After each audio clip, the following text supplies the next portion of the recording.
I've heard some people before speculate and say, well, if God is so gracious, then what's the point of me sinning? Right? What's the big deal?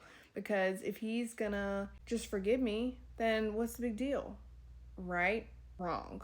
I've actually thought about this a lot, and I read the verse today that answers that. So it's Romans 6:15. It says, "Shall we sin because we are not under law, but under grace? Absolutely not.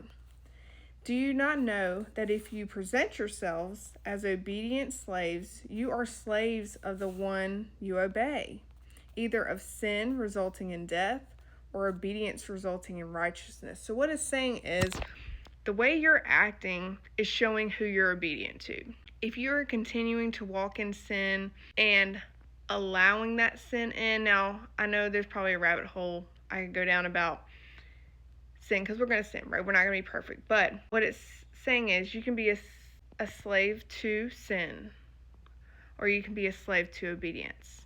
And the way you're acting, if you're continually acting in sin that you know is wrong and that you can control, you're going to be a slave to that sin. Or if you're continually acting in obedience of God's word, his commandments, you're going to be a slave to that. And I think when we start realizing in our lives that sin or disobedience that we're becoming a slave to, and we use the term we're a slave to it, we don't want to be a part of that, right? So as Christians, why will we say, oh, well, what's the big deal if I sin?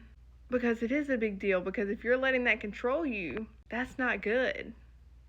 The only thing we should be letting control us is the Lord and his word. Yeah, it can be hard to fight temptation or sin, but that doesn't mean that we're not supposed to do it.